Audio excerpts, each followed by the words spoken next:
X-Play, the center of the gaming universe. Today on X-Play, we review Assassin's Creed for the DS and see the early days of Altair in this portable prequel. Plus, we go on location with Ryan Howard and see why this baseball superstar is the face of MLB 08. And resident hardcore gamer Mr. Sark is back with a challenge that will have you tearing up the streets of Paradise City. Get in the driver's seat. It's game time.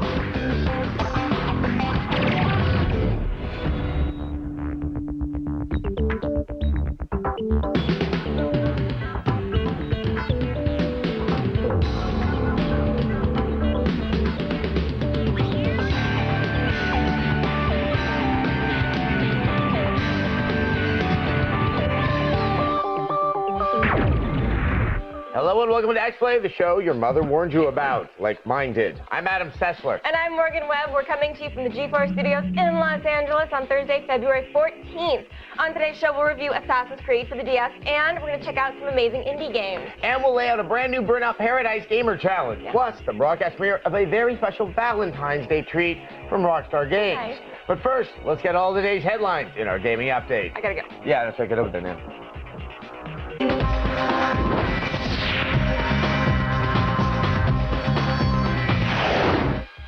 Thank you, Adam. Now, if you picked up Dead Rising, you might have noticed a warning on the box that stated the game had nothing to do with the owners of George A. Romero's Dawn of the Dead. New Line Cinema disagreed and recently griped about the game's similarities to the film Dawn of the Dead. Capcom has since filed a complaint that says, by copyright standards, humans battling zombies in a shopping mall is a wholly unprotectable idea. No word yet on whether or not these legal rumblings have affected the development of a Dead Rising sequel. The warfare in Call of Duty 4 will soon become even more modern thanks to a new patch from Infinity Ward. The update includes improved post-migration, multiple kill cams, improved snipering, and a quick mute option to block annoying gamers. The patch is currently going through Microsoft certification process, and so far has only been confirmed for the Xbox 360 version of the game. Game over, man! The cover of Game Informer's March issue revealed that Gearbox Software is developing a new squad-based first-person shooter based on the Alien franchise. The game is called Aliens Colonial Marines and will attempt to recreate the tension from the original trilogy. The game will hit store shelves for consoles and PCs in 2009. The PC version of Valve's Team Fortress 2 received its largest update since the game was originally released last October. The free Valentine's Day update includes optimized graphics, networking, and player stats. Best of all, the Badlands map from Team Fortress Classic will also be included. Now that is all for today's gaming update. You can always get the latest news and video game headlines on the go, right on your iPod with the Gaming Update podcast, one of iTunes' best podcasts of 2007. Head on over to g4tv.com/podcast to subscribe. But now, let's go over to Adam, who has the latest on portable assassinations. Thanks for the edification, Morgan. Remember, knowledge is power. And now to answer the burning question, are assassinations less deadly when they're really tiny and have mini-games? Here's our review of Assassin's Creed for the DS.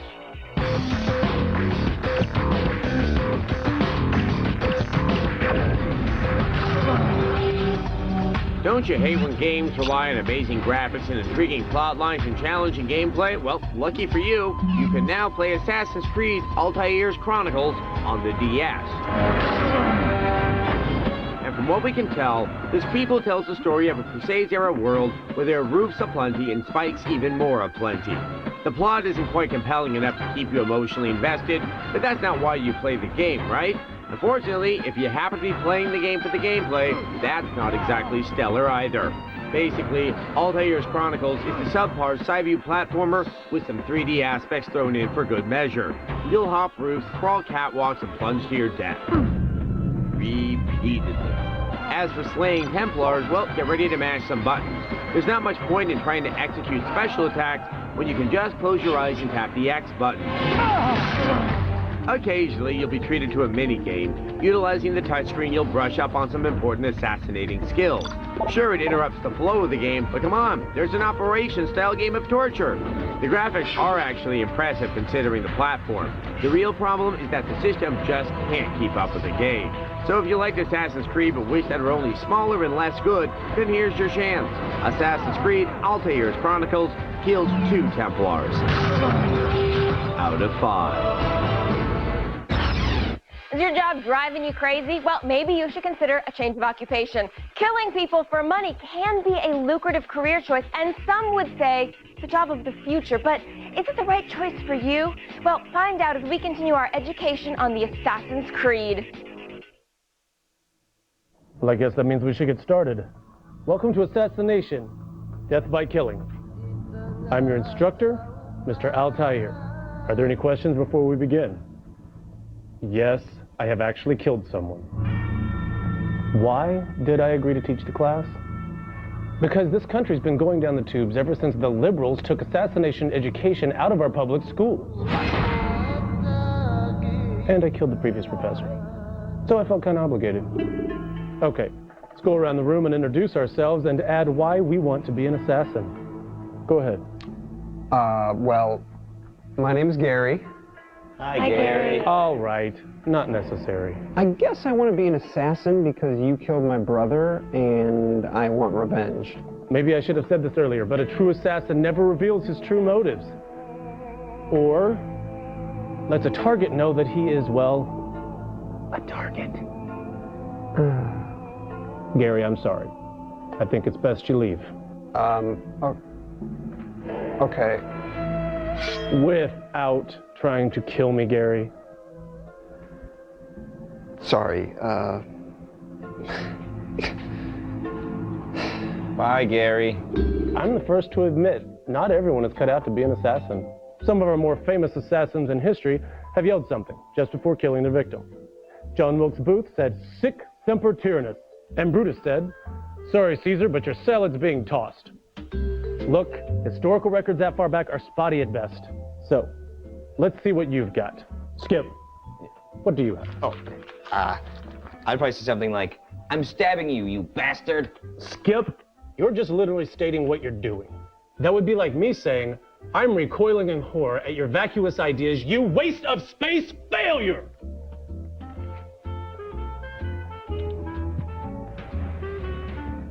Rebecca, what do you have? Well, I was gonna say, "I'm stabbing you, you bastard," but... Perfect.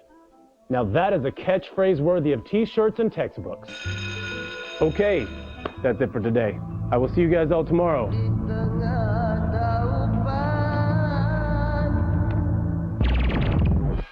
If you're like me and have problems with spelling, here's a tip. To spell assassin, you just have to remember that it starts with the word ass twice. If that makes you giggle, then it's your lucky day. We're looking at the top 5 ass games in today's X list.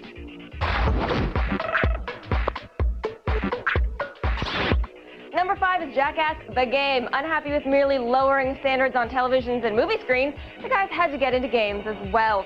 At number 4 is DOA Extreme 2, the jiggliest game this side of You're Never Gonna Kiss a Girl Again. In at number 3 is Sega Bass Fishing, which is sadly lacking in the hindquarters department. Sega Ass Fishing, and now there's the game I want to play. Right ahead of that is Assassin's Creed, which features many flattering robes and not enough spandex. And at number 1 is Mass Effect. The game features some bareback moments that border on hardcore porn, and all copies should be burned to save the children. And that's sarcasm. Coming up on X-Play, we go on location with Ryan Howard for an inside look at Peanuts, Cracker Jacks, and MLB 08. Then, our latest gamer challenge will have you tearing up asphalt in Burnout Paradise. And we'll preview all of the innovative finalists at this year's Independent Games Festival. Stay with us.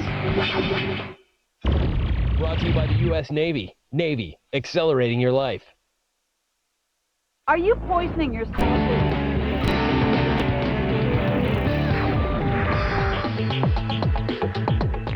Welcome back to X-Play. With spring quickly approaching, our thoughts turn to baseball. There's nothing I like better than an afternoon spent swinging the old lumber, rounding the diamond, or some other baseball metaphor. In order to really get into the spirit of all things baseball, we went and got an all-access pass to check out MLB 08.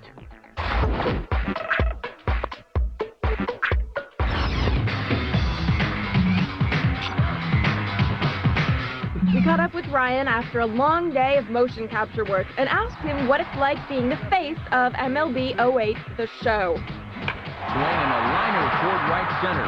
I like to play video games, and, you know, for me, being on the cover of MLB 08, the show, you know, is something that I jumped at the chance to get. But now that he's a cover model, Ryan knows there's the possibility of his teammates ragging on him. Yeah, there is no possibly. There will be flack given from my teammates, yes. The guys over at Sony Studios used the most up-to-date technology to capture Ryan Howard for this year's edition of MLB. You know how they have all the balls and the marks all over the suit for the motion capture to put you up on the screen. You can actually see yourself on the screen with your motions and mannerisms and how they capture that and take it into the game. And well, sure, it's fun to walk around and pretend to hit homers, but later he told us how he really felt about the red mocap suit. I was like, is this it? For real. I looked at it as like, this is what we're working with right here? Luckily, wearing the bright red body stocking paid off. Ryan says he's most excited about the graphics for MLB 08, the show. All the facial features, the body features, the mannerisms, everything that just jumped out in the game. So I think just the graphics overall and the attention to detail is what got me. Before we left, we asked Ryan if he had any tips for gamers who wanted to play as him. Don't look for anything across the middle of the plate and try and hit it to the opposite field. It's pretty accurate. Try a little reverse psychology. So like if the other teams hear that, don't look for it down. Maybe they'll throw a couple right there for me. We'll have more on MLB 08 the show when it comes out this March.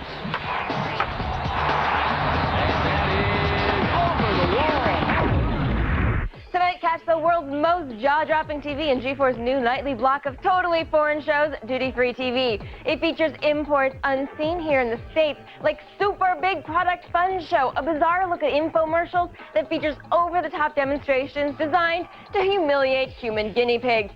Don't miss Duty Free TV weeknights at 8:30 only on G4. And check out g4tv.com/duty-free for info, updates, and exclusive downloads. Stay right there. X-Play will return in just a minute with a special Valentine's Day treat from Rockstar. Up next, Mr. Sark has a new gamer challenge that will have you committing moving violations. Plus, we preview the best games you've never heard of, the finalists at the Independent Games Festival. Stay with us. It's coming up right after this.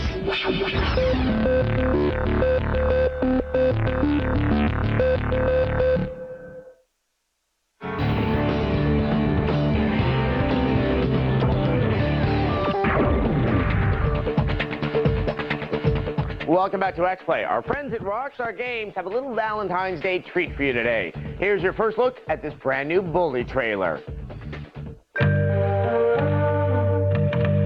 Look, I remembered how much you like flowers. I am in love, Jimmy. Is this legal? Weirdo.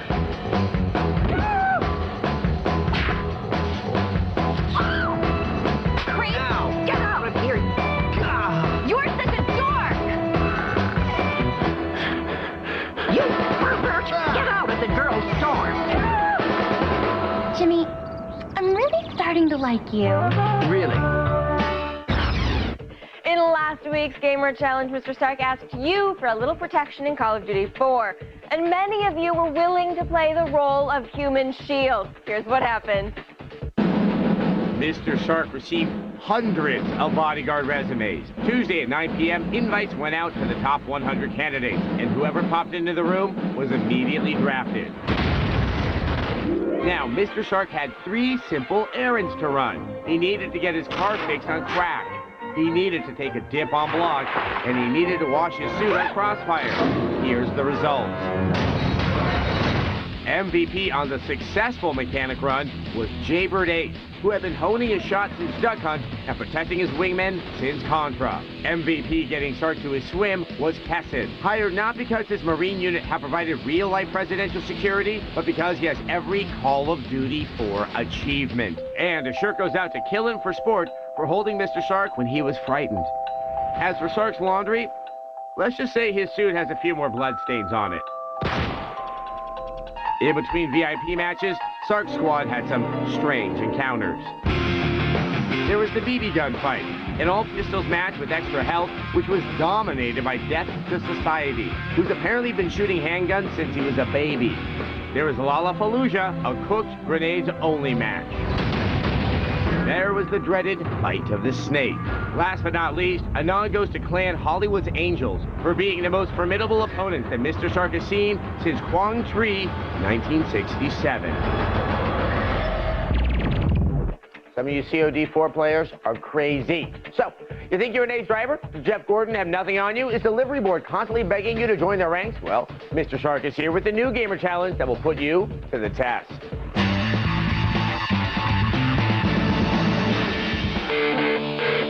Hey X-Players, Mr. Sark here in X-Play's Game Lab. Adam and Morgan aren't the only ones that have been spending some quality time in Burnout Paradise. I've been cruising around Paradise City, crashing into anything that moves, especially those diesel vans. I hate those diesel vans. In fact, if there were people in any of these cars, my death toll would be in the thousands. So now, as a serial killer of imaginary people, I'm just tired. I want to be caught. If you think you're up to the task, email your gamer tag to me at mrsark@g4tv.com with Burnout in the subject line. I'll send out as many invites as I can on Tuesday, February 19th between 9 and 11 p.m. Pacific. Your task will be to stop me, by any means.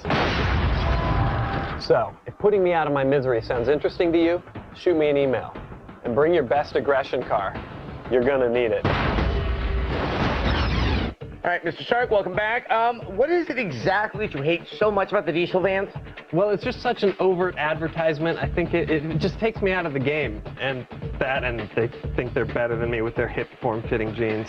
All right, so just to clarify, they don't run on diesel. They're advertising diesel, the really tight jeans that I can't fit in anyway. Anyway, thanks for stopping by. All right, be sure to email Mr. Sark, or maybe you can be the Clarice Starling of Paradise City and help bring this sociopathic serial killer to justice. Let's get back over to Morgan. We need to take a quick break. When X-Play continues, we take a look at the finalists from the Independent Games Festival. But first, let's see who are the masters of the Devil Bringer in today's leaderboard for Devil May Cry 4.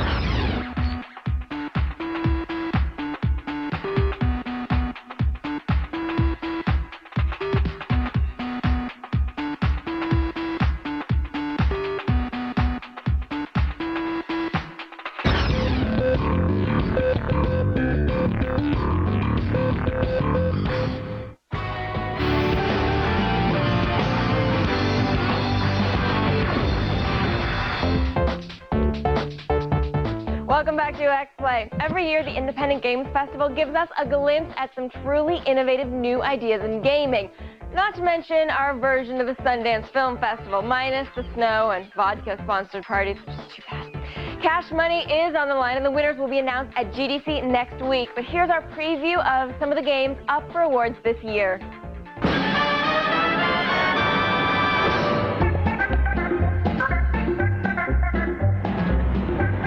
With GDC coming up next week, you're going to be hearing a lot about the big names in gaming. But right now, we want to put the spotlight on some lesser-known titles. So we present to you the finalists in the Independent Games Festival. World of Goo is the lemmings of the new millennium, but really your balls of goo do so much more. You put your engineering skills to work building bridges, towers, and other goo-based structures. It's safe to say that this physics-based puzzler is a unique and charming pile of goo. It's also safe to say that we like to say the word goo. For a swinging good time, check out Hammerfall. This 2D physics game combines amazing graphics with exciting gameplay. You control a ship and unleash destruction by swinging an attached sword or mace. Using the momentum, you take out anything that stands in your way. Noitu Love 2, The Evolution, is already a favorite in the indie game world. This sequel brings more of the original action, but with many new additions. Audiosynth transforms a music visualizer into a fast-paced puzzle racer. As you ride your songs, you score points by hitting clusters of colors. Your song choice also controls the shape, speed, and mood of your ride. It sounds a little psychedelic, but the game is really clever and accessible. And you won't want to miss Crayon Physics Deluxe. Here is a nifty puzzle game that brings drawings to life. Not only is it engaging and challenging, but it also makes you feel just a little warm and fuzzy inside. Watching your own drawings move around and interact brings crayons to a level of badassdom you never thought possible. So amidst the GDC madness, don't forget to check out the little guys of the IGF. You might be pleasantly surprised. We have come to the end of the ride, but we'll be back tomorrow with another all-new X-Play at 8. On tomorrow's show, earn some points for your headshots. We review Sega's arcade shooter, The Club. Plus, we'll have the second part of Assassin's School and see if Altair can stand and deliver to this dead poet society. Those are truly some dangerous minds, Ben. Ho, ho. God, I want to puke. Our Will Work for Games series continues as we find out what it takes to be an independent game developer. And lace up your Chuck Taylors will be going hands-on with NBA ballers. Some of them might get served and/or school. We'll also be joined in the studio by our virtual audience. What's on your mind? You can let us know through the magic of SickCam. For more information on how to become one of our future virtual audience members, log on to g4tv.com/xplay. See you tomorrow.